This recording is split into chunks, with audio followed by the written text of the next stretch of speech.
నమస్కారం. Welcome to I dream ధర్మ మార్గం విత్ విజిత కార్యక్రమానికి స్వాగతం.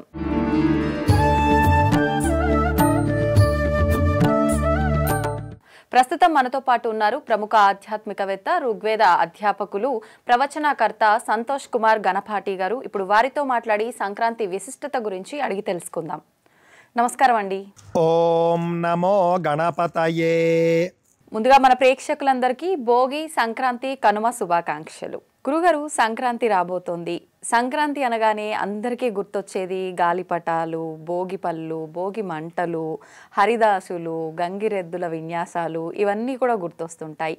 దీంతో పాటు ఇంకొకటి, మనకు సంక్రాంతి అనేది మనందరము జరుపుకునేది సంవత్సరంలో ఒక్కసారి మాత్రమే, అది కూడా ఈ జనవరి మాసంలో వచ్చేది మాత్రమే మనం జరుపుకుంటాం. కానీ ప్రతి నెల మనకు సంక్రాంతి ఉంటుంది అని చెప్పి మనం అవన్నీ జరుపుకోము. ప్రత్యేకించి ఈ మాసంలో వచ్చే ఈ సంక్రాంతినే జరుపుకుంటాము. ఎందుకని? మనం మిగతా పండుగలన్నీ కూడా ఒక రోజుకి పరిమితమయ్యి ఆ విధంగానే ఉంటూ ఉంటాయి. కానీ సంక్రాంతి అనగానే మనకి 3 రోజులుగా మనం జరుపుకుంటూ ఉంటాము. ప్రతి ఒక్క రోజు కూడా దేనికది విశిష్టత కలిగి ఉంటుంది. ఏంటి ఆ విశిష్టత గురించి తెలియజేయండి. సంక్రాంతి పండుగ ఏ విధంగా జరుపుకోవాలి, సంక్రాంతి గురించి చెప్పండి అని అడుగుతూ ఉన్నారు. సంక్రాంతి అని అంటే అర్థం ఏమిటంటే సంక్రమణము అని అర్థం అండి. సూర్యుడు యొక్క సంక్రమణం. ఏమిటా సంక్రమణము అనంటే కనుక సూర్య భగవానుడు ఒక రాశి నుండి మరొక రాశిలోకి ప్రవేశించడాన్నే సంక్రాంతి అనే పేరుతో మనం పిలుస్తాం.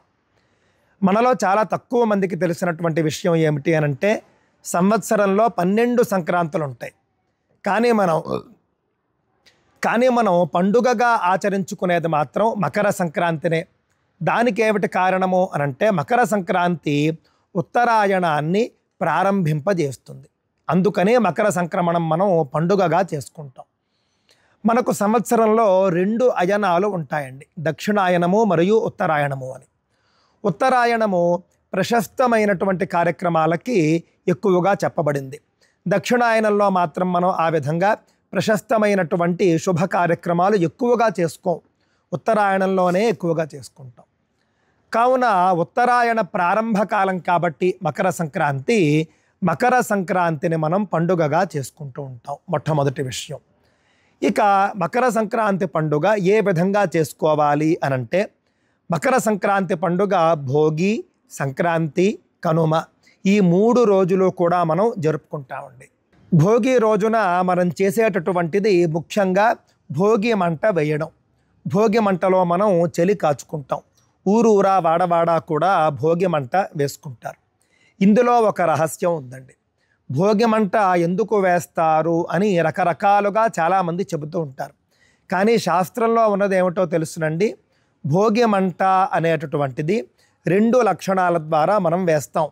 అందులో మొట్టమొదటి కారణం ఏమిటి అనంటే బ్రహ్మవైవర్త పురాణం ప్రకారం మనం చూసుకుంటే భోగి మంట అనేది మనకు దాంట్లో కనిపిస్తుందండి.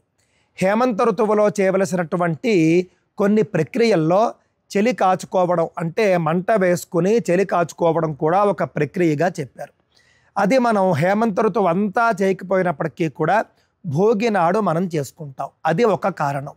ఇక రెండవ కారణం మనం చూసుకుంటే కనుక మకర సంక్రమణం. ఇందాక చెప్పాను చూసారా, 12 సంక్రాంతుల్లోనూ కూడా మనం 12 దానాలు చేసుకోవాలి. అందున ముఖ్యంగా మకర సంక్రాంతిలో మనం చేసుకోవలసినటువంటి దానం అటండి కట్టెలు మరియు అగ్ని అన్నారు. కట్టెలు దానం చేయడము అనంటే ఏమిటి? ఎవరైతే కట్టెలతో వంట చేసుకుంటారో వాళ్లకు మనం కట్టెలు దానం చేయవలసి ఉంటుంది. మరి మంట దానం చేయడం ఏమిటండి? అగ్ని దానం చేయడం ఏమిటి అనంటే కనుక మనం చేస్తున్నటువంటి భోగి మంట. భోగి మంట ఒకరు వేస్తారు లేదా 2-3 కలిసి వేస్తారు. కానీ ఆ చుట్టుపక్కల వాళ్ళందరూ కూడా వచ్చి అక్కడే చలి కాచుకుంటారు. ఆ విధంగా మనం భోగి మంట రూపంలో మకర సంక్రమణ ప్రయుక్త అగ్నిదానాన్ని కూడా చేసుకుంటూ ఉన్నాము అనే విషయాన్ని గుర్తించాలి మనం.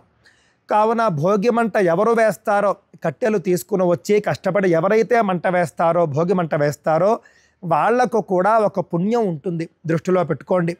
ఎవరో భోగి మంట వేస్తే మనం వెళ్ళి చలి కాచుకున్నాం అనుకోండి, పర్వాలేదు, చలి కాచుకున్న ఫలితం మనకు దక్కుతుంది. కానీ మంట వేసిన వాళ్లకు కట్టెలు దానం చేసినటువంటి, అగ్ని దానం చేసినటువంటి పుణ్యం కలుగుతుంది. కావున భోగి మంటతో మనకు పండుగ ప్రారంభమవుతుంది. ఆ తరువాతి రోజు సంక్రాంతి. సంక్రాంతి రోజున ముఖ్యంగా చెప్పబడినటువంటి కర్మలు: స్నానం చేయాలి. స్నానం చేసిన తరువాత కొత్త బట్టలు ధరిస్తాం మనం. ఆ తరువాత ముఖ్యంగా దానాలు చెప్పారు. దానం చేయాలండి. సంక్రాంతి నాడు మనం కొత్త బట్టలు వేసేసుకుని మనం షికారికి వెళ్ళిపోవడం కాదు. అది చేస్తే చేయొచ్చుగాక, కానీ ముఖ్యంగా స్నానము, దానము ఈ రెండూ చెప్పారండి. మనందరికీ తెలుసు, పల్లెటూళ్ళలో ముఖ్యంగా సంక్రాంతి నాడు స్వయం పాకం ఇచ్చుకుంటారు. పొత్తర్లు ఇచ్చుకోవడం అని అంటారండి. మన పట్టణాల్లో చేస్తామో లేదో కానీ పల్లెటూళ్ళలో మాత్రం గ్రామవాసులు ఖచ్చితంగా చేస్తారు. సంక్రాంతి అనంటే ఆ విధంగా స్వయం పాకం ఇచ్చుకోవడం అనేటటువంటిది పల్లెటూళ్ళలో ఆచరిస్తారు. వాళ్లకు తెలుసు సంక్రమణం రోజు నాడు, సంక్రమణ పుణ్యకాలంలో దానం చేయాలి అని. చాలామంది పితృదేవతల ప్రీతి కోసం కూడా చేస్తారు. ఎందుకు అనంటే సంక్రాంతి నాడు శ్రాద్ధం చేయాలి. శ్రాద్ధం చేసేవాళ్ళు శ్రాద్ధం చేస్తారు. కావున ఆ శక్తి లేని వాళ్ళు, ఆ అవకాశం లేని వాళ్ళు శ్రాద్ధ ప్రయుక్తంగా స్వయం పాకం ఇచ్చుకుంటారు. దాన ప్రయుక్తంగా కూడా స్వయం పాకం ఇచ్చుకుంటారు. ఈ స్వయం పాకం ఈ సంవత్సరం ఇచ్చుకోవలసినటువంటి సమయం ఏమిటి అనంటే కనుక మకర సంక్రమణం అండి మధ్యాహ్నం 2:39 వస్తూ ఉన్నదండి. సూర్యుడు మకర రాశిలోకి ప్రవేశిస్తున్నటువంటి సమయం మధ్యాహ్నం 2:39. కావున పుణ్యకాలం ఎప్పటి వరకు అనంటే కనుక సూర్యుడు మకర రాశిలోకి ప్రవేశించినప్పటి నుండి ఆ రోజు సూర్యాస్తమయం వరకు పుణ్యకాలము. కావున మనం రాజమండ్రిలో మనం సూర్యాస్తమయం చూసుకుంటే కనుక సాయంత్రం 5:45 కనిపిస్తూ ఉన్నది. కావున మధ్యాహ్నం 2:39 నుండి సాయంకాలం 6 వరకు మనం ఈ యొక్క దానాలు ఇచ్చుకోవచ్చు, స్వయం పాకాలు ఇచ్చుకోవచ్చు. కావున ముఖ్యంగా సంక్రమణం నాడు దానాలు ఇచ్చుకోవాలి అనే విషయాన్ని దృష్టిలో పెట్టుకోండి. ఇందాక చెప్పుకున్నట్లుగా కట్టెలు దానం చేసుకోవడము, అగ్ని దానం చేసుకోవడంతో మొదలుపెట్టి సంక్రాంతి నాడు ఏ వస్తువు మనం దానం చేయడానికి అవకాశం ఉంటే ఆ వస్తువును దానం చేసుకోవాలి. మకర సంక్రమణ పుణ్యకాలంలో చేసేటటువంటి దానం మనకు అక్షయ పుణ్యఫలాన్ని ఇస్తుంది. మకర సంక్రాంతి నాడు అవకాశం ఉన్నవాళ్ళు నదీ స్నానం చేయవచ్చు. నదీ స్నానం కానీ సముద్ర స్నానం కానీ చేసుకుని ఆ తరువాత ఇందాక చెప్పుకున్నటువంటి సమయంలో దానాలు ఇచ్చుకోవచ్చు. కొత్త బట్టలు కట్టుకోవడము ఇవన్నీ కూడా ఇందులో భాగాలేనండి. భోగి నాడు మనం భోగి పళ్ళు కూడా పోసుకుంటాం. ముఖ్యంగా భోగి పళ్ళు చిన్నపిల్లలకు పోస్తూ ఉంటారు.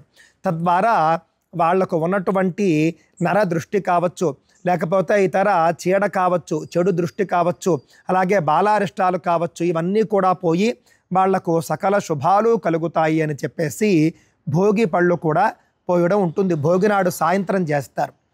ఆ తర్వాత భోగి సంక్రాంతి అయిపోయింది. సంక్రాంతి తరువాత రోజు కనుమ అంటామండి. నిజానికి మనం సంక్రాంతి తరువాత రోజున మాత్రమే కనుమ అంటాం, కానీ మనకు 5 కనుమలు అంటారు, పంచ కనుమలు ఉంటాయి. అందులో మొట్టమొదటిది సంక్రాంతి తరువాత రోజు. అలాగే శవదాహే, గ్రామదాహే అని కూడా చెప్పడం జరిగింది. శవాన్ని దహనం చేసినటువంటి తరువాత రోజు కూడా కనుమ అనే అంటారు. అలాగే గ్రామ దహనం కనుక ఎక్కడైనా జరిగితే, గ్రామం ఎక్కడైనా కాలిపోతే ఆ తరువాత రోజు కూడా కనుమ అని చెబుతారండి. అలాగే శక్తి ఉత్సవం అంటే గ్రామదేవతల జాతరలో జరుగుతాయి చూసారా, జాతర తరువాత రోజు కూడా కనుమ. అంతేకాకుండా సపిండీకరణము అని మనిషి మరణించిన తరువాత దహనం చేసుకున్న తరువాత 11వ రోజు చేస్తారు సపిండీకరణం అని. ఆ తరువాత రోజు కూడా కనుమ. సంక్రాంతి తరువాత రోజు, గ్రామ దహనం జరిగిన రోజు, అలాగే శవదహనం చేసినటువంటి రోజు, జాతర చేసుకున్నటువంటి రోజు, సపిండీకరణ చేసుకున్నటువంటి రోజు, ఈ 5 రోజులకు తరువాతి రోజును కనుమ అని అంటారండి. ఈ 5 కనుమల్లోనూ కూడా ప్రయాణం ఎట్టి పరిస్థితుల్లోనూ చేయకూడదు. కనుమ నాడు కాకి కూడా ప్రయాణం చేయదు అని ఒక నానుడి ఉన్నది. కావున కనుమ నాడు ముఖ్యంగా మనం ప్రయాణం చేయకుండా ఒక చోట మనం స్థిరంగా ఉండిపోవాలి. కనుమ నాడు రైతులు ముఖ్యంగా పశువులకు ఉత్సవాలు చేసుకుంటారు. పశువుల్ని కడగడం కానీ, అలాగే పశువుల్ని అలంకరించడం కానీ, ఉప్పు చెక్క అని చెప్పేసి అడవికి వెళ్ళి రకరకాల వస్తువుల్ని, చెక్కలను తీసుకుని వస్తారు. రకరకాల మూలికలను తీసుకుని వస్తారు. తీసుకుని వచ్చి ఆ మూలికలను ఉప్పుతో కలిపి దంచి ఒక పదార్థాన్ని, ఆహార పదార్థాన్ని తయారు చేస్తారు. తినకపోయినా కూడా పశువులకు బలవంతంగానైనా సరే ఈ ఉప్పు చెక్కను తినిపిస్తారు.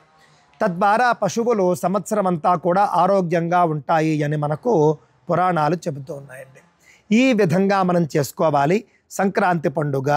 సంక్రాంతి పండుగకు సంబంధించి మీకు మరేమైనా సందేహాలు ఉంటే కనుక తప్పక నన్ను అడగండి, నేను తెలియజేస్తాను. సంక్రాంతి విశిష్టత గురించి చాలా చక్కగా తెలియజేశారండి.